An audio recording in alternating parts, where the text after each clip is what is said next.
gente vai buscando nos tranquilizar, se harmonizar com a espiritualidade superior, agradecendo por mais essa oportunidade de estarmos juntos em aprendizado, embora distantes fisicamente, mas juntos todos no mesmo ideal, que é o nosso aprimoramento individual e coletivo. Agradecemos pela nossa encarnação, por mais um dia, e ainda com pensamento elevado, pedimos a proteção e o amparo da espiritualidade para que nos envolva, que essa luz do Mestre Jesus possa envolver a todos aqueles amigos e companheiros que estão unidos conosco, acompanhando essa transmissão, que as trevas da ignorância, da maledicência, possam ser dissipadas pela luz, pelo amor do Evangelho de Jesus. E vibramos para aqueles corações que estão tristes pela perda, pela separação momentânea daquele coração querido. É o nosso desejo que esse podcast, que esse encontro possa levar um pouco de consolo e esclarecimento para todos nós. Que Jesus nos ampare, nos ilumine. Assim seja, graças a Deus. Essa dor da despedida é igual para todo mundo? Lidar com a dor, se ela for física, é muito fácil. Porque a medicina, ela é uma ciência que replica diagnósticos, né? E soluções. Então, se for provado que certo medicamento ele cura, certo tratamento, ele cura determinada doença, lógico que isso eles fazem milhões de testes, não sei o quê, mas provou-se que aquele tratamento cura uma doença física, pronto, né? A cura daquele mal está resolvida e acabou o problema. Agora, já a psicologia é um caminho complexo, porque o sofrimento, ele é único. Porque as pessoas são únicas, né? Não existem dois seres humanos iguais. Então, cada um tem o seu. E a questão emocional de cada um, ela precisa ser entendida, buscando sempre um retrocesso da vida daquela pessoa, né? Do passado daquela pessoa que está sofrendo. As suas experiências, a sua sensibilidade, os seus sentimentos, a sua emotividade. Não podemos fazer comparações entre as pessoas. Cada um tem o seu ponto, né? A psiquiatria, ela estudou fases do luto. Isso não quer dizer, ela traçou algumas estratégias, tá? Que podem ser misturadas, podem até mesmo ser inexistentes. Então, são fases que a pessoa passa do luto e que a gente vai dizer aqui. Isso não quer dizer que todo mundo vai ser igual. Entendi. Pelo que a gente já disse antes. Cada um é um. Né? Então, as fases se misturam, as fases inexistem algumas, né? Ou elas são muito longas, dependendo de cada um. Então, tá. A primeira fase que a psiquiatria defende é a defesa psíquica. Quando você perde um ser amado, né? A pessoa se nega a acreditar no primeiro momento. Se nega a acreditar que aquilo aconteceu. Entendeu? Ela se nega. A primeira coisa, não, de jeito nenhum. Então, né? É por isso que, mesmo depois de passar um tempo, que a pessoa diz assim, às vezes, perdi um filho. Não, mas eu tenho a sensação que ele vai entrar pela porta ainda. É a negação, né? Ela foge da realidade que está acontecendo naquele momento e ela nem quer falar no assunto. Entendi. Entendeu? Então não adianta você querer conversar e querer explicar e querer... Não quero falar disso. Entendi. Isso não está acontecendo. É uma dor tão grande que ela não quer enfrentar. Não, ela não quer enfrentar. Isso é uma dor terrível. É uma das piores dores do luto. Talvez a pior dor do luto. É a dor da negação. Ela não consegue lidar com a ausência daquela pessoa. Ela não acha possível viver com essa ausência. Essa é a primeira fase. A segunda fase, ela traz o sentimento de revolta. Revolta contra tudo e contra todos. Até mesmo contra aquele que morreu. Tá. Por que você fez isso comigo? Não poderia ter Por ido. Por que você me deixou? Você me traiu? Você me deixou sozinha? Ou sozinho? Né? Essa é a fase da revolta. A pessoa se sente injustiçada. Por que comigo? Né? Nesse momento, ela começa a tomar contato com a realidade do que aconteceu. Né? Na primeira fase da negação, a segunda ela está na revolta, mas ela já está sentindo que aquilo aconteceu. Né? Ela começa a perceber que aquela situação é irreversível. Não vai voltar. Né? A terceira fase é da negociação. Então, tá, já que é irreversível, eu vou tentar negociar isso. Tá. Então, o que acontece? A pessoa vai procurar soluções para sair daquela dor que ela está sentindo, que é uma dor terrível. Né? É uma dor que não passa. E essa transição de um para outro é de cada um, né? É de cada um, e às vezes elas se misturam. Um dia você está revoltado, no momento seguinte você está buscando uma solução, né? Ela vai se misturando, não é? Não, assim, acabou aqui, começa ali. Não. Essas fases, elas vão se misturando no psicológico da pessoa, né? Na cabeça da pessoa. Nesse momento da negociação, ela resolve se voltar para Deus. E buscar uma relação espiritual. Agora, vamos parar para pensar sobre o que é essa relação espiritual. Não significa religião. Relação espiritual não significa religião. Né? A religião é um meio de se chegar à relação espiritual, mas não é o único. Entendi. Tá? A religião é um conjunto de ideias e de conceitos que cada um submete ao seu julgamento pessoal. E que, no final das contas, ele acha, talvez seja perfeito para ele fazer parte daquele grupo que se relaciona com as mesmas ideias. Entendeu? Ele começa a achar que vai ser interessante. A pessoa que perdeu, né? Que perdeu uma pessoa. Talvez seja interessante essas ideias dessas pessoas. E aí ela começa a se relacionar com esse grupo. O sentido da religião é religar o homem a Deus. Certo? Já a relação espiritual, não necessariamente. Dá para se encontrar fora dos templos religiosos. Por quê?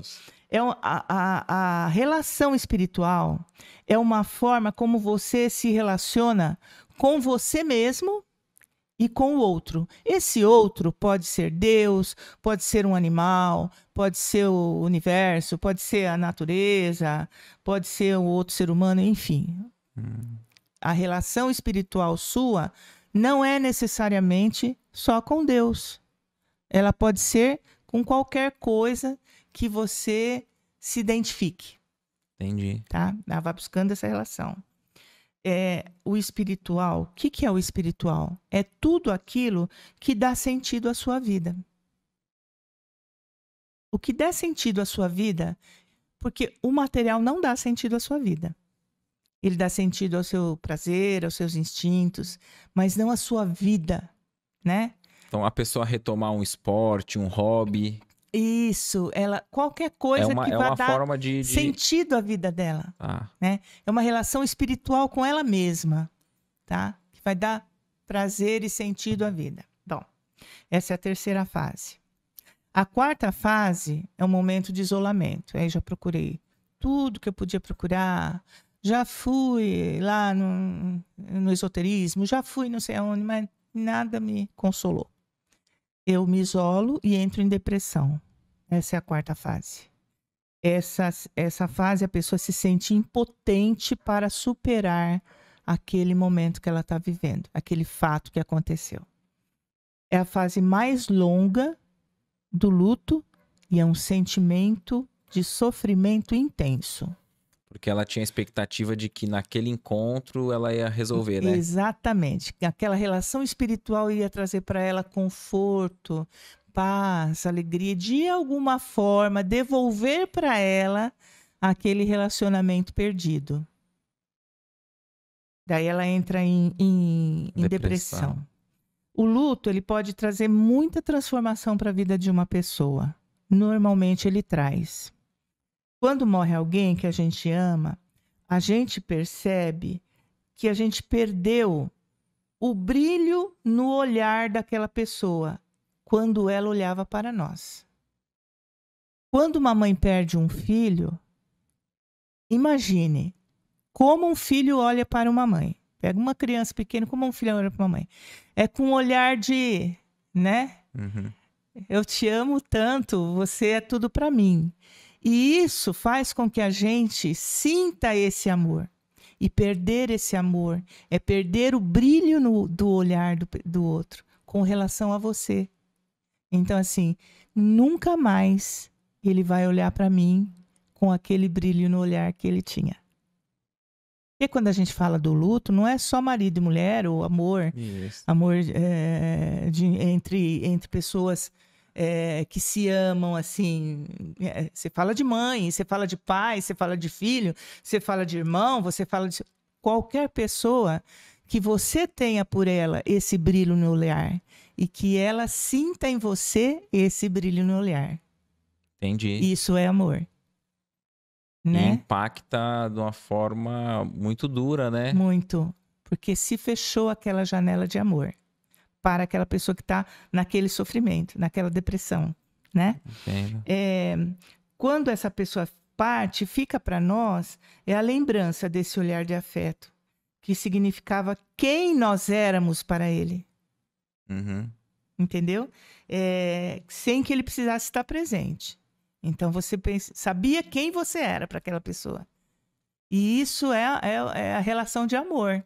O que a pessoa é para você e o que você é para ela. Tem diferença, então, para aquele que acredita que o espírito vai continuar e para aquele que não compreende dessa forma? Muita diferença. Porque mesmo para aquele que sabe que o espírito continua, que a vida continua, a dor ainda está ali. É muito forte. E precisa ser respeitada, porque não é porque eu sou espírita que eu vou perder o grande amor da minha vida e vou dizer, tudo bem, ele foi, daqui a pouco eu vou. Não é assim, né? Você perde toda uma convivência, você perde o dia a dia, você sabe que aquela pessoa está lá, está seguindo a vida dela, mas não está perto de você. Uhum. Você está vazio daquela pessoa, né?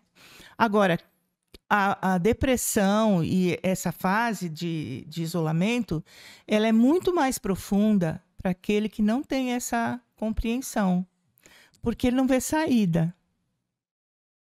Entendeu? Perdeu, irmão. Acabou. Perdeu. Perdeu. Já perdeu. Entendeu?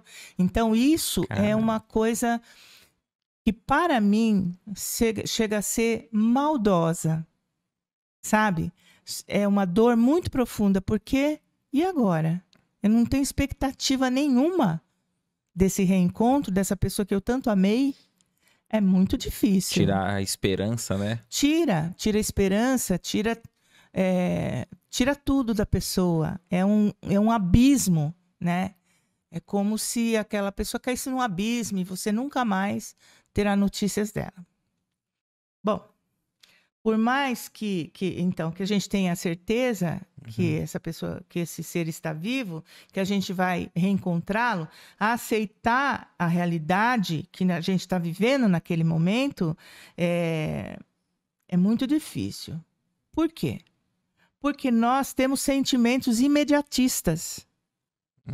A gente quer solução para ontem, de tudo. É como você estava falando no início, né? Tô com uma dor de cabeça. Toma um comprimido. Toma um analgésico, acabou. Olha que beleza. A gente quer algo que tem esse Resolva, mesmo efeito. Exatamente. Entendi. Entendeu? Então você fala, ele desencarnou e ele está num outro plano, mas a gente vai se encontrar. Não, mas eu quero agora. Eu não quero para amanhã, eu quero para hoje. Eu estou acostumada a querer as coisas imediatamente. Né? A quinta fase é a fase da aceitação. Depois que você passa por toda essa dor, é a fase da aceitação. Onde a pessoa ela já vai conseguir enxergar a realidade como ela é. Né? Agora é outra realidade. Eu não tenho mais essa pessoa junto de mim. A médica geriatra, a doutora Ana Cláudia Quintana Arantes, que é uma médica que trabalha só com doentes terminais, ela diz o seguinte: o luto é uma caverna que você só vai sair pelo espaço que você cavar. Interessante, hein? Não tem saída para trás. Você entrou na caverna, você vai ter que cavar até conseguir sair do outro lado. A pessoa diz assim, como gostaria de morrer. E às vezes a grande maioria diz que prefere uma morte repentina. Por que isso? A gente fala, né? Se Deus me der a graça de eu morrer dormindo. Isso, Né? Pois é. A maioria diz que queria morrer dormindo. Se Deus me desse essa graça, né? Um dos motivos disso é o medo do abandono. Nós não nutrimos durante a nossa vida relações de amor tão grandes com alguém que nos faça ter a certeza de que nós não estaremos sozinhos na hora da dor. É muito difícil. Não vou dizer que todo mundo, né? Alguns têm amores muito fortes, que dão essa certeza. Mas a maioria não.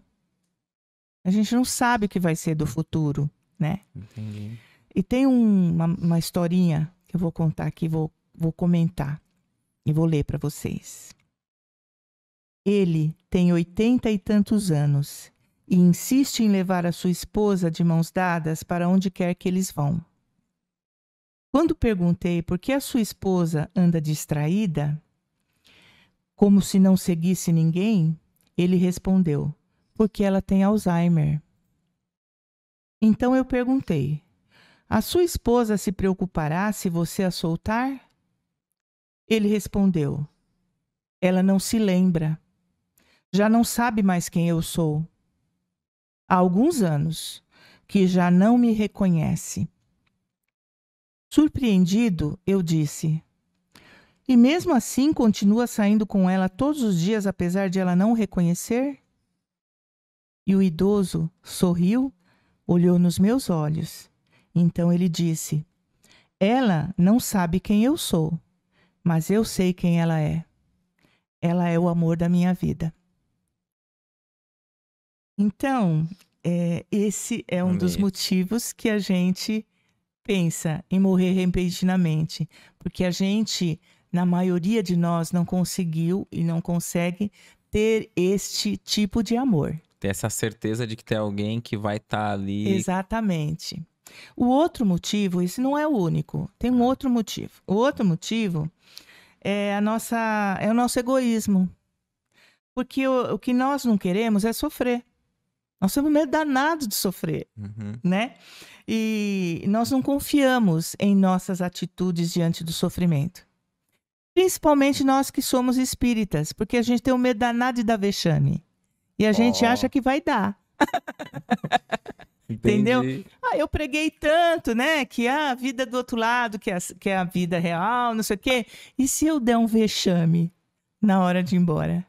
Né? E é curioso que eu li hoje num livro que dizia assim: a espiritualidade não espera de nós atividades que superem a atividade de um homem comum. Exatamente. E às vezes é a gente que imagina que tem que ser super-herói, né? Eu não posso fazer feio. Eu não posso chorar, eu não posso sofrer, né? Eu já entendi que a dor não significa sofrimento. A dor é uma necessidade, o sofrimento é uma opção. Então, se eu sofrer e der vexame, fica ruim para mim. Melhor eu morrer dormindo. Né? Bom, aí, nesse momento, a gente não pensa nas pessoas que a gente ama e que nos amam. Nós não pensamos. Né? Nós não pensamos que elas não terão a oportunidade de viver o luto antecipatório. nós não aquele luto que você sabe que a jornada daquela pessoa que se ama está no fim. Entendi. Entendeu? Já é uma preparação. E você vai se preparando para aquele adeus. E também vai deixando aquela pessoa que se ama em paz, na paz necessária para a partida. Isso é o problema de quem morre assim, né, repentinamente.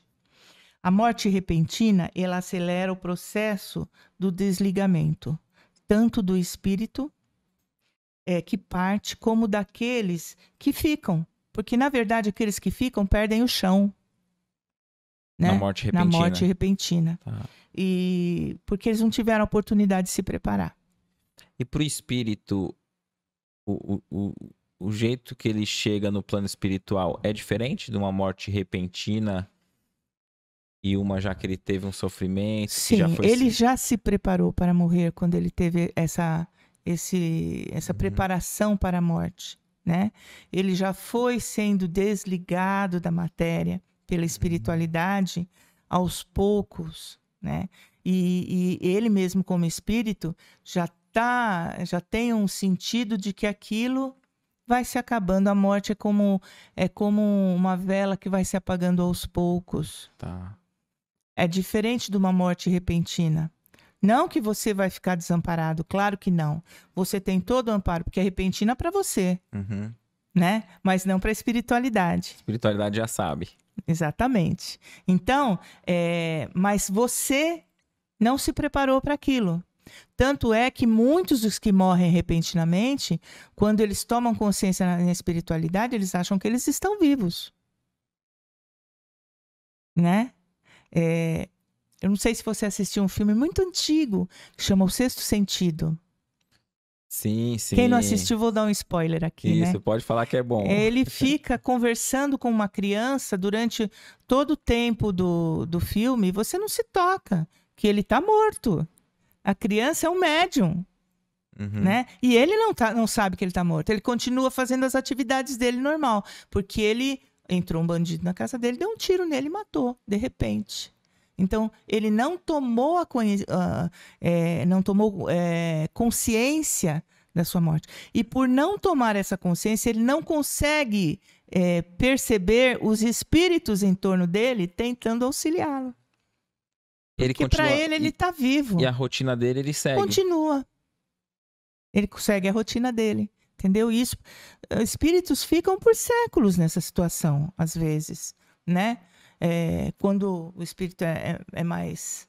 já tem um pouquinho mais de tirocínio, né? Ele vai perceber a espiritualidade ajudando, tal. Ou ele vai para para um lugar para ele ser despertado por aqueles que já se foram. Eu penso assim, quando eu morrer, se eu morrer de repente, quando eu abrir o olho e ver meu avô, eu falo, morri. Tem uma história do Divaldo, né? Que chegou uns amigos e morreu um conhecido deles. E eles queriam saber como que estava esse espírito no plano espiritual. Aí ele falou, gente, eu ainda não tenho notícia, né? Por familiar. E aí depois a Joana de Ângeles, né, a mentora do Divaldo, falou assim, você vai junto conosco visitar o fulano, que já desencarnou. Ele tá para despertar na colônia, lá no pronto-socorro espiritual. Ela fala ainda, né, faça silêncio mental, faça silêncio. E ele vai, aí ele vê ele despertando, ele vai em desdobramento, né? A Joana de Ângeles leva ele em desdobramento. E aí o rapaz vai acordando, vê a família já desencarnada ali, né?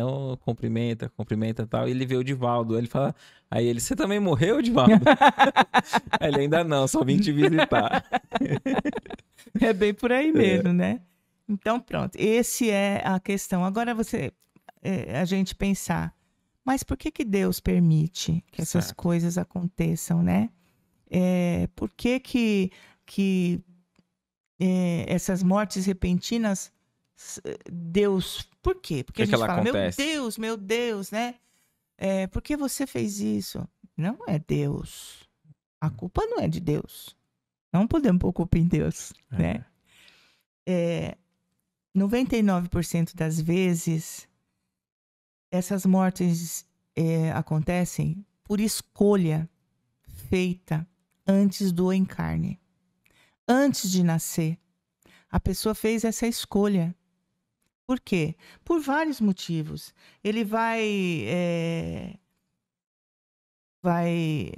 cumprir uma tarefa, ele vai pagar uma dívida, ele vai fazer com que aquela família se una mais rapidamente em torno do desencarne dele, né? Só que aquela família, mas ele escolheu. E eu? Eu também. Eu aceitei. É consenso isso. É consenso familiar. O plano reencarnatório não é só individual, leva em conjunto. Leva em conta. Você vai aceitar ter um filho que vai desencarnar com 20 anos? Né? Fulano, que é da sua família, que é da sua família espiritual, por motivos, você vai aceitar? Isso é a mesma coisa que ter um filho deficiente. Sai um pouquinho do assunto, né? Quando você tem um filho deficiente, você não teve um filho deficiente porque, meu Deus, ele tem alguma coisa. Não, você também. Você aceitou. Né? E as pessoas falam, que seja menino ou menina, mas que venha com saúde. Se vier sem saúde, você vai deixar de amar? Né? Isso não é um castigo. Não foi Deus que impôs para você. Foi escolha sua. Né? Nós temos o livre-arbítrio e a gente escolhe as coisas e depois a gente acha que não tem responsabilidade sobre aquilo. E essa escolha muitas vezes não é aleatória, né? Nunca é aleatória. Porque às vezes, vamos supor, aquele espírito no plano espiritual fez um mal para alguém que perdeu a vida cedo. E ele não sabe o que é desencarnar cedo. Naquela situação. E talvez ele tivesse envolvido, mas junto com outro espírito que vai ser a mãe. Exatamente. Então, é todo um... eu digo que essa vida que a gente leva aqui é uma peça teatral. Entendeu? É uma tragédia shakespeariana. Certo. Já começou com Shakespeare, né? Que tudo vai as coisas vão... E a gente só vai ter essa consciência depois do desencarne. Né? Então, a gente precisa prestar atenção nisso, né? A espiritualidade sempre sabe que a gente vai sofrer muito com a partida dos entes queridos. E ela sempre vai estar nos ajudando. Porque os nossos entes queridos não estão só encarnados, estão desencarnados também. A gente faz parte de uma grande família. E aqueles que estão do outro lado vão estar sempre prestando atenção na nossa situação. Vão estar sempre nos ajudando. Só que a gente precisa ter olhos de ver. Né? Ter sentimentos de sentir. Para que a gente possa caminhar em direção à paz. E a gente nunca está sozinho. Nunca. Por mais que a gente não tenha ali uma mediunidade extensiva, que perceba os espíritos. A gente nunca está sozinho. Quando você é do bem, você sempre vai estar acompanhado de seres do bem. O luto antecipatório, que eu falei agora há pouco, ele é o tempo de preparar o alívio, né? A cura da dor, quando o momento da morte chegar. Então, quando você morre repentinamente, a pessoa fica sem chão. Mas quando a pessoa está num processo de desencarne, você já está entrando no luto. Só que é um luto com a pessoa viva ainda. Então, você tem condições de se preparar para aquele desencarne. O que acontece? Essa preparação trazida pelo luto antecipatório chega a ser uma heresia aos olhos dos que nos cercam. Seja os familiares, os amigos dos amigos, as casas de oração que você frequenta. O mundo no qual a gente vive reza e acredita na recuperação física do nosso ser amado. Só isso. Vamos orar, vamos vibrar. Ele vai ficar bom, ele vai sair dessa. Certo. Entendeu? Daqui a pouco ele está aí, andando, dando risada. Isso tudo vai passar. A gente sempre cria uma esperança que ele vai voltar vencer. à vida, mesmo que ele seja um doente terminal. Tá. O milagre vai acontecer, né? Você falou de doente terminal e eu vi esses dias uma médica, uma moça que via o ser ali encarnado, doente terminal, e aplicava injeção para aliviar o sofrimento. E nesse Sim. caso, né? Que a pessoa acha que está fazendo a caridade em aliviar a dor e está ajudando a matar. O que você...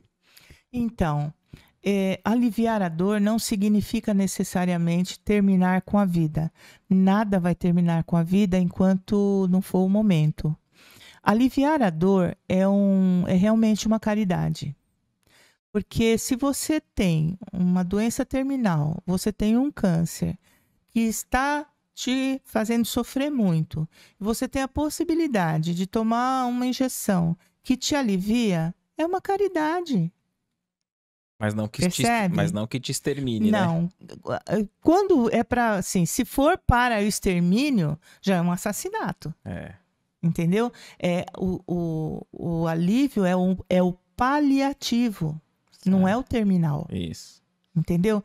Então, você está lá no hospital, você está tomando os seus remédios, você está com aquela injeção para diminuir sua dor, para deixar você dormindo, porque aquilo vai aliviar. Você está fazendo uma caridade, né? Quando você vê uma pessoa com uma ferida, você não vai tentar curar aquela ferida, diminuir a dor daquilo, um queimado, você não vai achar uma pomada para parar de arder, a mesma coisa. Isso é o paliativo. O Emmanuel tem uma frase que ele diz assim, que se Deus gostasse da dor, não teria permitido a invenção da anestesia. Exatamente. Né? É porque eu imaginei, quando você estava nos explicando, que às vezes o nosso olho terreno ali, material, não consegue ver o que está acontecendo no espiritual. No espiritual. Quanta coisa, né? Exatamente. O espírito já sendo preparado, a família. E às vezes a pessoa acha que eliminando naquele momento, antecipando... Para a dor da pessoa, né? Tá ajudando. Na verdade, o que ela está tentando é parar a sua dor pessoal. Se ela for fazer uma análise psicológica, ela vai perceber que o que ela quer é terminar com aquela situação, porque aquilo está sendo desgastante demais para ela, né? Não para a pessoa que está ali. E aí entra aquela parte do egoísmo que você falou, né? Exatamente. Eu quero acabar essa fase, né? Bom, então essas pessoas que estão à nossa volta, elas pedem para que a gente tenha fé, elas nos aconselham força para que você tenha certeza daquela recuperação. Se você não acreditar, ele não se recupera. Né? E tudo isso vai acontecendo à nossa volta e a nossa consciência vai nos alertando. Ele vai partir. Você sabe que ele vai partir, né? Mas o social tá pegando forte ali, né? Essas atitudes, apesar de elas terem a melhor das intenções, porque as pessoas não fazem isso por mal. Elas têm a melhor das intenções, né? Elas nos impedem muitas vezes de a gente ter aquele momento de troca com aquele ser amado que está para desencarnar, né? Aquele momento de conversa só entre eu e ele. Às vezes essa conversa não tem nem palavras, mas é uma conversa fluídica, é uma conversa mental que você está dizendo para ele as coisas que você sempre quis dizer, o que naquele momento você está sentindo. Muitas pessoas se sentiram culpadas no período mais alto do Covid de não ter ido no velório. E isso pegou muito. Eu falei, verdade, às vezes a gente não pensa por esse lado, né? Você não teve a oportunidade de se despedir. Isso, mas sabendo que ali era só um corpo inerte. Sim, mas mesmo assim, você... É uma despedida, É uma despedida, porque ali perto daquele corpo inerte está aquele espírito. Entendeu? Então, assim, você sabe que aquela mensagem sua está chegando nele. Mesmo que ele esteja sendo levado para essa espiritualidade. Aquele envolvimento de amor vai junto com ele. Vai cobri-lo, né? Vai tirar o frio dele. Vai cobri-lo com o seu amor. E então, você sente, porque você não teve essa oportunidade. É esse o problema, né? Muitas vezes. As pessoas à nossa volta, elas não fazem isso por mal, né? Elas têm a melhor das intenções. Elas não fazem por maldade. Elas não têm a insensibilidade, não é isso. Elas simplesmente não sabem o que fazer. Ninguém sabe o que fazer Quando a num pessoa tá momento nesse desse. estado de É, terminal. como é que você vai lidar com aquela que está ficando? O que você vai dizer para ela? Eu já ouvi um monte de gente falar, eu não vou no enterro porque eu não sei o que dizer. Entendeu? Ah, meus pêsames, meus sentimentos. O que significa para a pessoa que está sofrendo? Os sentimentos são dela, né? Nós não aprendemos a lidar com a morte. Essa é a verdade. Ainda não. Apesar de ser a única certeza que a gente tem na vida. A gente evita de falar sobre isso. Isso. Até quando... Por que quando tem alguém num doente terminal ali, a gente não fala sobre morte? Não fala, ou fala baixo com o outro, né? Olha, ele tá... Mas não pode falar sobre a morte. Não pode falar com doentes sobre a morte. Gente, preparar uma pessoa para desencarnar é a maior das caridades. Sabe? Para ela já ir... já consciente de que ela está passando para um outro plano. Mas a gente não pode fazer isso. Isso é falta de amor. Dizem, né? Na verdade, as pessoas tentam proteger o enlutado do que é inevitável. Um pai tem um filho, uma filha ali pequena, e morre um animalzinho de estimação. E aí ele fala assim... Meu, não posso falar que morreu, vou comprar outro, Então, vou falar que olha fugiu. Tá perdendo uma oportunidade enorme de tornar a morte uma coisa natural. Entendeu? Para aquela criança desde cedo. Conversar sobre a morte. Para onde foi o seu cachorrinho? Sabe? Ele foi para um outro lugar, tem espíritos que são invisíveis cuidando dele. Ele vai reencarnar numa outra família para também fazer a felicidade de outros, assim como ele fez a sua, né? Então são momentos inestimáveis que a gente perde. Por quê? Porque não sabemos lidar. A gente não sabe lidar nem com a morte de um animalzinho. Eu vi a Nete Guimarães falando que na escola tem o dia do índio, o dia do Consciência Negra, tem dia de tudo. Todas as comemorações e tal, Natal, Páscoa. Agora o feriado do 2 de novembro, né? Do Finados. Ninguém fala nada. Não, A não criança tem o feriado, não tem a aula, volta na semana, não sabe por que não teve. Não sabe. E ninguém fala, não vou falar o quê? Todas as comemorações se põe a criança para fazer trabalho, para não sei o quê, para pegar figura. Finados, não. Por quê? Você não sabe lidar com a morte. As pessoas não estão preparadas para lidar. E é incrível que não estão preparadas para lidar com a única coisa que elas sabem que vai acontecer na vida. Porque diz o meu marido é o seguinte... Se você vai fazer alguma coisa, diga para Deus, eu tenho um plano, e ele vai morrer de rir de você. Entendeu? Porque vai dar tudo errado. A única certeza que você tem é a morte. A gente acha que sabe mais que Deus, às não vezes, é? né? Você se prepara, eu não vou fazer, eu vou pra praia amanhã, porque não sei o que. Chove. A gente vai começar um podcast, isso. Oscila a internet atrasa. Pronto, atrasa. É isso. Então, a gente não tem certeza de nada, só da morte. E assim mesmo a gente não aprendeu a lidar com ela, né? Perfeito. Bom, a gente falou aqui sobre o luto social, né? Das pessoas que vão querendo fazer você tem que ter um comportamento.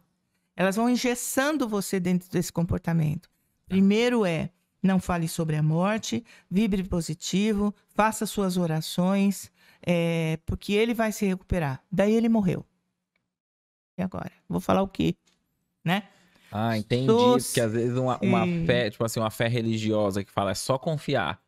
Confia em Deus, ele vai sarar. Ele vai sarar, aí promete que vai sarar, e não dá certo, a gente acha Deus que... levou. Ou fala, eu não confiei o suficiente. Eu não rezei tanto quanto eu deveria. Né? Interessante. Aí essa mesma sociedade que te cobrou um comportamento voltado para a vida daquela pessoa, quando aquela pessoa desencarna, morre,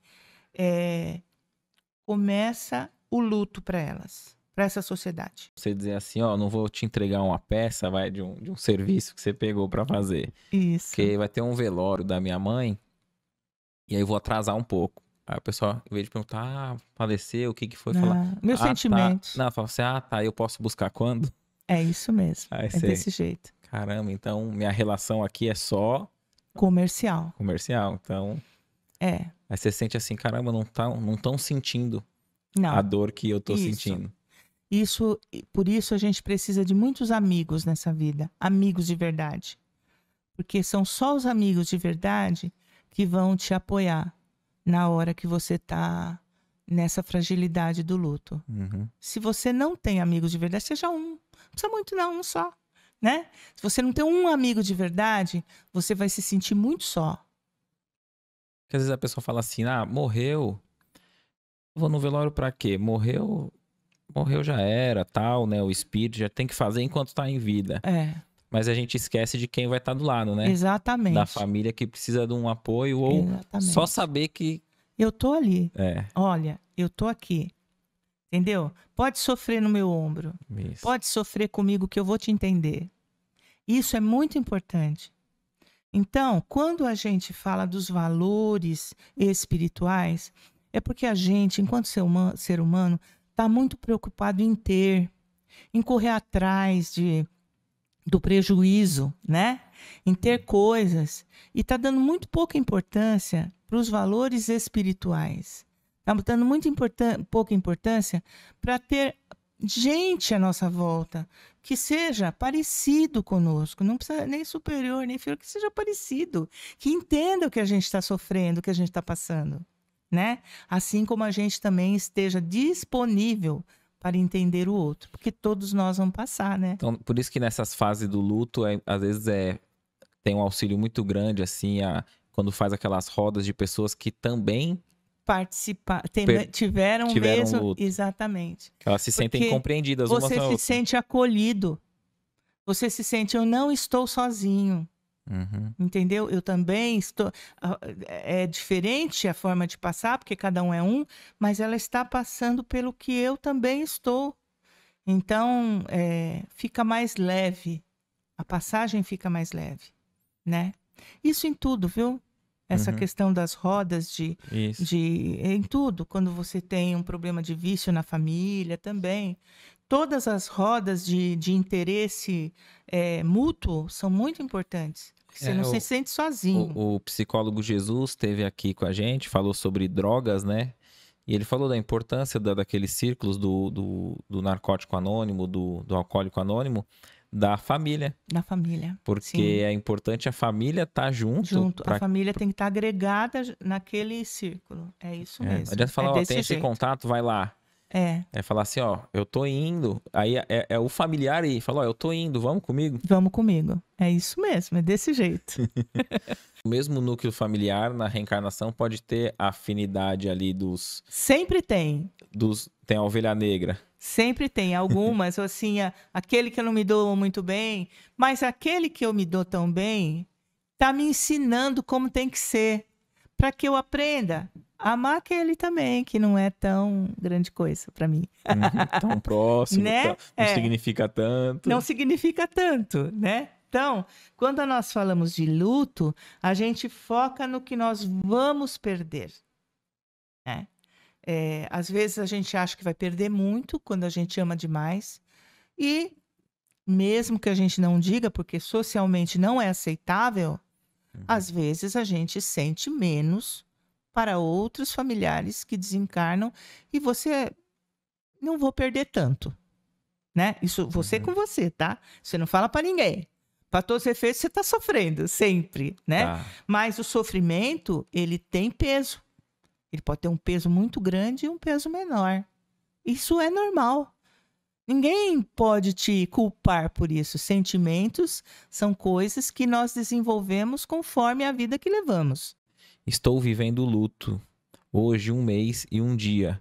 Mas passei a cuidar de uma outra pessoa tentando preencher esses momentos de solidão. Você vê que importante as lições que o luto nos traz? Porque a partir do luto, ela achou uma outra forma de ser útil e de diminuir a sua dor. Você vê que interessante? É como se fosse aquele amor, é como se fosse uma fonte. Uma fonte. E aí ela não tem onde ela tem que achar um lugar Para para ela conduzir. conduzir, entendeu? Você vê, são as lições, por isso que dizem que o luto muda as pessoas. E às vezes é uma experiência que se a gente fosse pedir hoje pra gente, é uma experiência rica pro espírito. O Mas espírito. ninguém encarnado quer pedir essa prova, Exatamente. né? Não, ninguém quer, mas vamos passar por ela, né? Feliz daquele que aprende, né? Com essa que como a Sol assim, ela canalizou para Perfeito. para uma outra fonte necessitada dela. Olha só, que Uhum, interessante, né? E às perfeito. vezes ela canalizou até por influência daquela pessoa que se foi, Sim. entendeu? Tem muita mensagem das cartas, né? Que chegavam pro Chico Xavier, para as mães, né? Geralmente as mães.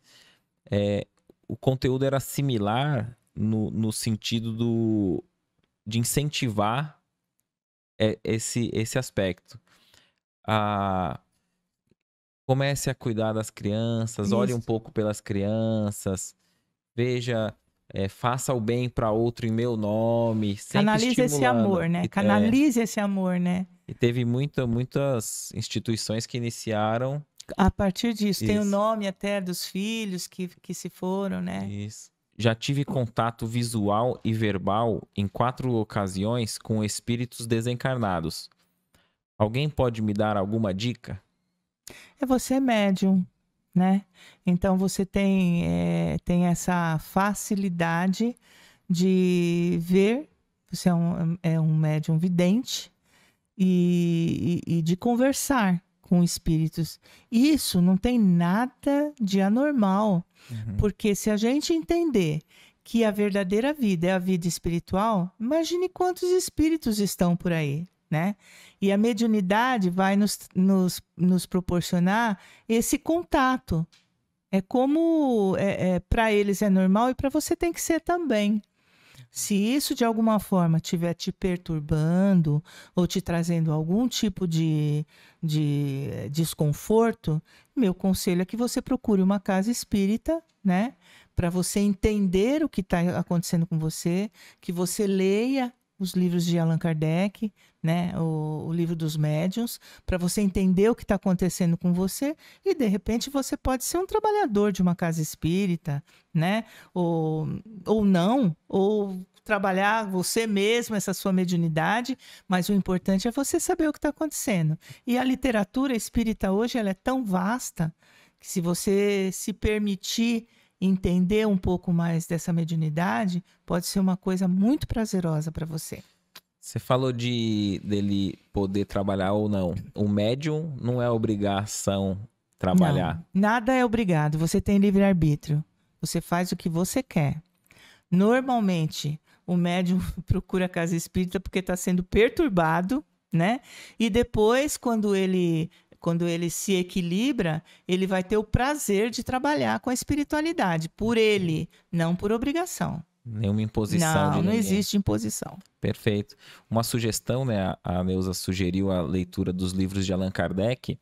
De modo virtual aqui, você pode acessar kardecpedia.com.br. Lá tem todas as obras para estudo, para análise, fica a sugestão aí do pessoal que está acompanhando. Quando eu comecei a namorar, o meu falecido marido, eu sempre tive a sensação de que ia acontecer alguma coisa com ele.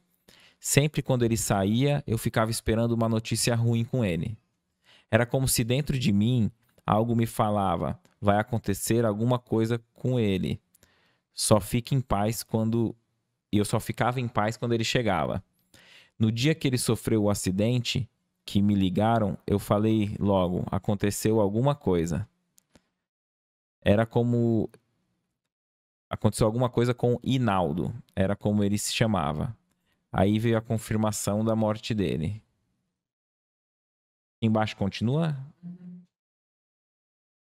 Hinaldo era como ele se chamava, veio a confirmação do nome dele. E apesar da dor que eu estava sentindo, eu senti uma paz no meu coração. Era como se alguém me falasse: fica calma, vai ficar tudo bem. Até hoje, quando eu tô um pouquinho mal, eu sinto isso. Fiquei até me culpando, achando que eu estava o Gorando. Agorando. O Agorando. E me perguntando por que eu estava sentindo aquele conforto no coração, sendo que ele estava ali morto. Observação. Ele não era mau marido. Íamos fazer 3 meses de casados quando ele sofreu o acidente. Você vê, lembra que a gente comentou no começo? A gente faz pactos na espiritualidade. E muitas vezes a gente tem relances daquilo que a gente já sabe que vai acontecer. Tá. Entendeu? Então, o Hinaldo veio para desencarnar daquela forma. Ela aceitou se casar com ele. Ó, a gente vai se encontrar e vai se casar. E eu vou desencarnar. Certo. E aquilo ficou na cabeça dela de uma forma, porque a gente esquece, né, tudo que a gente se comprometeu. Mas a gente tem uns lapsos, assim, né, de lembranças do que a gente se comprometeu. Perfeito. E essa paz vem de 2 formas.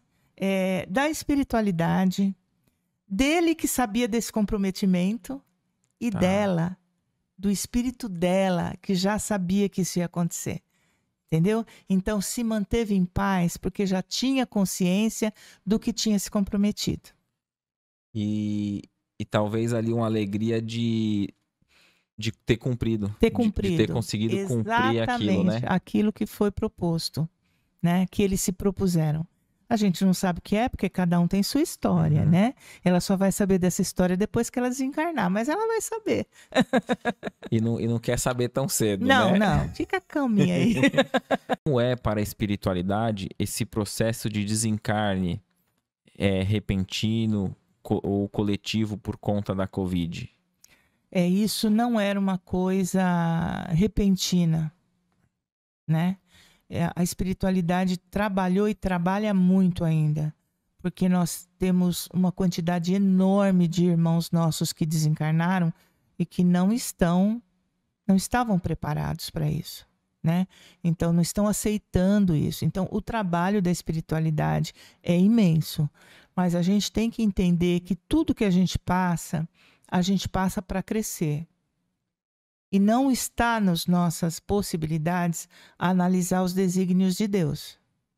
Ah, mas precisava ter morrido tanta gente? Eu acho que não.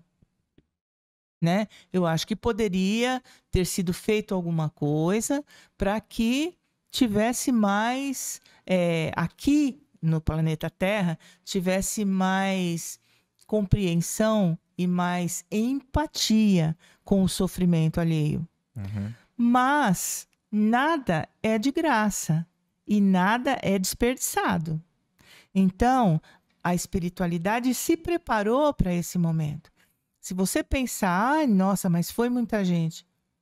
Se você pensar, a cada 100 anos, a gente tem na história humana, a cada 100 anos, a gente, mais ou menos há 100 anos, está tendo um desencarne coletivo, por um motivo ou por outro.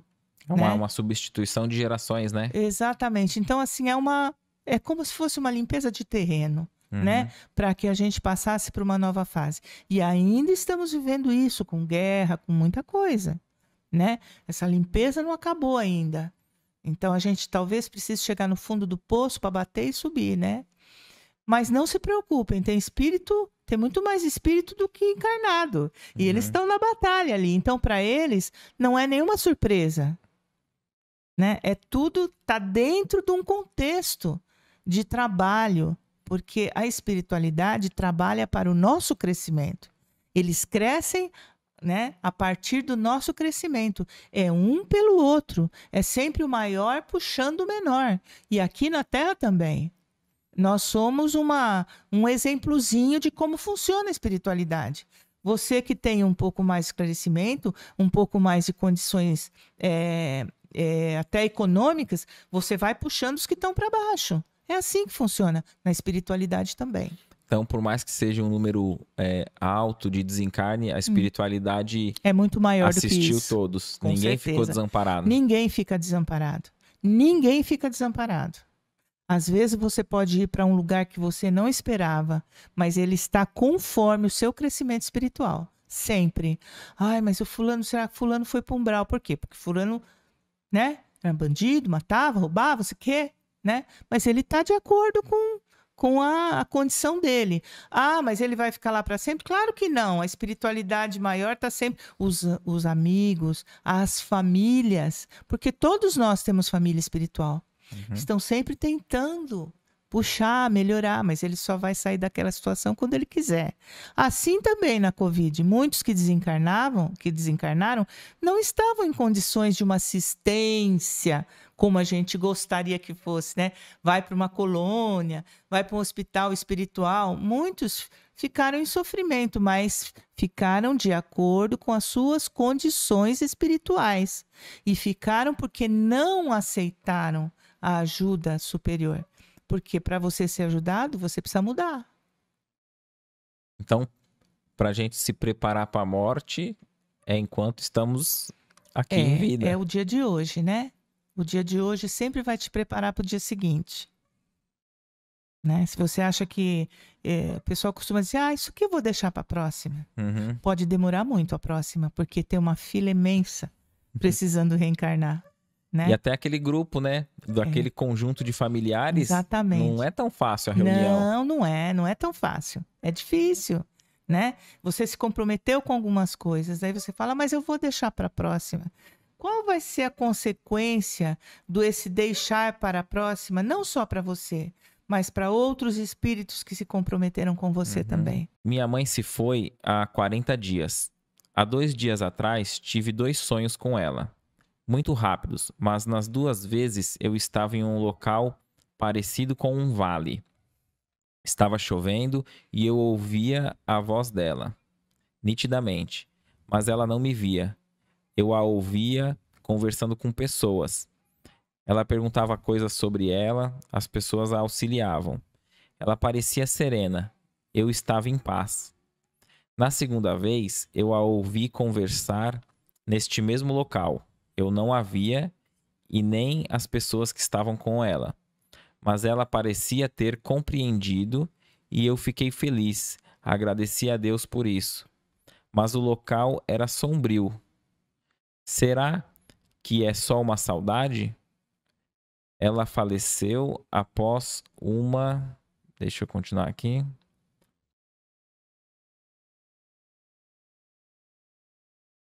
Ela faleceu após uma depressão profunda. Se puder me responder, ficarei feliz. Então, veja bem, a pessoa que está depressiva, a pessoa, quando ela desencarna, ela continua sendo a mesma pessoa. Não é assim, eu desencarnei, eu virei, fiquei feliz. Eu estava em depressão, daí eu desencarnei, fiquei feliz. Isso não existe. A pessoa continua tendo os mesmos sentimentos que ela tinha, né? E mesmo assim, até na questão do luto, né? Quando a gente fala, a pessoa que partiu, ela sente a mesma saudade que você sente dela, né? Ela tem esse mesmo sentimento. Então, a pessoa estava depressiva, ela desencarnou. Ela continua naquele processo meio cinzento. E aí essa questão de ela falar que ela via a mãe dela conversando, entendendo, é por quê? Porque a espiritualidade vai resgatar ela daquela situação. Entendeu? Mas não é assim, de uma hora para outra. Eu entendi, eu comecei a pensar diferente. Gente, é só a gente olhar nós somos o exemplo de como nós funcionamos depois de desencarnados. É a mesma coisa. Para você sair de uma depressão, aqui, quando você está encarnado, é muito difícil. Para você sair na espiritualidade, também é. Porque você continua com os mesmos sentimentos, que vão aos poucos sendo usinados e melhorados e redistribuídos para que você consiga ver a espiritualidade de uma forma diferente. Então, com certeza, ela está sendo auxiliada. Ela já saiu da depressão? Ela está bem? Possivelmente não. Não posso te dizer que sim ou que não. Eu não sei, né? Mas, pelo que a gente estuda, pelo que a gente vê, ela está num processo de convencimento, de entendimento, para que ela possa ser melhor assistida e amanhã talvez ela esteja até trabalhando na espiritualidade, É assim que funciona. Entramos na espiritualidade como saímos daqui. E às vezes esse sentimento de impotência, né? Que assim, a pessoa tá doente, tá ruim, tá acamada, mas tá do meu lado. Eu posso ali tentar algo. E essa dúvida, será que meu familiar tá bem? Será que tá ruim? Tem algo que o encarnado possa fazer para auxiliar? Tem. Orar. Vibrar positivo. Deixar aos mortos os cuidados com seus mortos. Né? Uhum. E da nossa parte, a única coisa que a gente pode fazer é em termos de sentimento, de emoção, né? Uma prece quando feita com amor, ela nunca vai deixar de chegar ao destino. Mesmo que aquela pessoa desencarnada naquele momento, ela não esteja em condições de receber aquele benefício, aquela prece vai ficar em torno dela, esperando o momento certo. Que lindo. Entendeu? E aí, quando ela se abrir para o benefício, aquela prece vai ser o bálsamo. Vai estar ali. Nada é perdido. Então, tudo que a gente pode fazer nesse momento é orar, é pedir a Deus, é pensar na pessoa com carinho, é conversar com a pessoa, né? Você vai dormir, então espiritualmente você conversa, manda boas vibrações, fala onde quer que você esteja, eu te amo, preste atenção em torno de você, as pessoas tentando te ajudar, os nossos familiares que partiram antes estão aí te ajudando. Fique em paz, abre o seu coração para Deus, pensa nos ensinamentos de Jesus. Tudo isso são sentimentos que vão envolvendo a pessoa. Essa mensagem chega até a pessoa. Chega. A mensagem nunca é perdida. Perfeito, muito bom. Perdi minha neta de repente. Por que as crianças morrem? Aquilo que a gente já falou. São coisas que nós escolhemos antes de encarnar. Essa criança talvez tivesse esse espaço de tempo para cumprir, né? Então, morreu antes do momento, e aí faltava... Numa existência anterior. Isso é uma hipótese, não é que seja. São N situações, né? Essa criança pode ter vindo para patrocinar uma aproximação familiar. Né? Talvez, eu não sei a história dela, né? Mas uma aproximação familiar. Essa criança pode ter vindo em missão. Essa criança pode ter vindo para acabar de cumprir o período, alguma coisa que faltava. Então, não existe nada de diferente entre morrer criança, ou morrer velho, ou morrer jovem. São as estradas reencarnatórias que a gente traça. A gente que traça, entendeu? Então, tem um motivo para essa criança ter morrido porque cedo. Se a gente visse com apenas um olhar de uma única existência... Exatamente. Parece injustiça, né? Porque olha, Deus deixa um viver 10 e o outro viveu 90. É muito difícil você entender por que um filho morre antes de um pai ou de uma mãe. Isso. Porque não faz parte de uma lógica nossa. Não tem lógica, né? A lógica é o mais velho e primeiro. Mas quando você vê pela questão espiritual, essa lógica deixa de existir. Perfeito. Porque não é a idade, é a necessidade reencarnatória. Entendeu? Então, um plano é levado em consideração o espírito, né? Exatamente. Tivemos um passado e vamos ter um futuro de novas existências. De novas existências. Tem uma amiga que fazia hemodiálise há 5 anos. Perdeu o filho há 1 ano com Covid. Ela nunca aceitou a morte do filho. E há 3 dias passou mal. E ontem à noite faleceu. Ela sempre teve medo da morte. Como que fica esse espírito no mundo espiritual? Olha, cada história é uma história, né? Como eu já disse, a gente não tem como saber exatamente o que aconteceu, né? Mas quando ela desencarna na mesma situação que ela estava, né? Com revolta. Não é o mundo espiritual não é uma novela. Não é porque ela desencarnou que imediatamente ela vai ver o filho, os dois vão se abraçar e vão ser felizes para sempre. Não. Vai demorar um pouco. até que ela tome consciência do que aconteceu com ela, né? E que esse filho esteja em condições de vir até ela e ela ver esse filho. Tem N situações, né? Mas a gente não sabe o que aconteceu, mas a gente tem certeza que ela está assistida, Ah, né? E que o esclarecimento depende dela. Se abrir para o esclarecimento, para entender. Até para chegar a entender tudo isso que a gente falou, das escolhas, né? Foi escolha, aconteceu, foi escolha dela também.